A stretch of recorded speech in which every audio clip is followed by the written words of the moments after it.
ఒక్క మాట స్పష్టంగా చెప్పదలుచుకున్నా. 77 సంవత్సరాల స్వతంత్ర భారతదేశంలో ఏ రాష్ట్రం కూడా 31,000 కోట్ల రూపాయల రుణమాఫీ చెయ్యలేదు. ఈరోజు తెలంగాణ రాష్ట్రం మా ప్రభుత్వం చేసింది.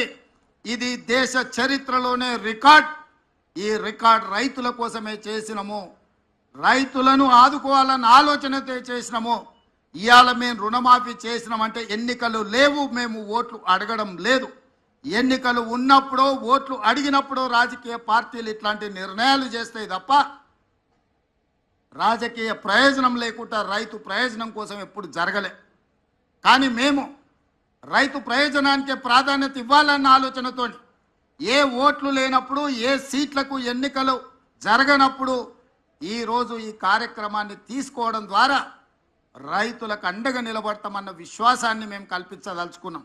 ఈరోజు ఇంత మంచి కార్యక్రమాన్ని ఆలస్యం చేయొద్దు. 2 వారాలు కూడా పూర్తి కాలే. జూలై 18, 2024 నాడు మొదటి విడత ₹1,00,000 వరకు ఉన్న వాళ్ళకి అందరికీ మొదటి విడతలో వాళ్లకు అప్పులు చెల్లించి ఇప్పుడు 0 నుంచి 1,50,000 వరకు ఉన్న రైతులందరికీ ఇవాళ ఈ గంటలో మనం వాళ్ళ రుణాలను మాఫీ చేస్తున్నాం.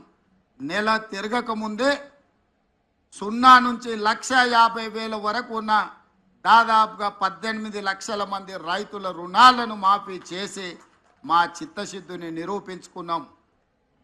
ఇక 0 నుంచి 2 లక్షల వరకు ఉన్న రైతు రుణమాఫీని ఆగస్టు నెలలో చేసి ఆగస్టు నెల రైతులకు దేశానికి ఎట్లయితే స్వతంత్రం వచ్చిందో, పరాయి పీడనలో విముక్తి కలిగిందో, బ్యాంకుల నుంచి అప్పు రుణ విముక్తులను చేసి స్వేచ్ఛ జీవులను రైతులను చెయ్యాలనేదే మా ఆలోచన.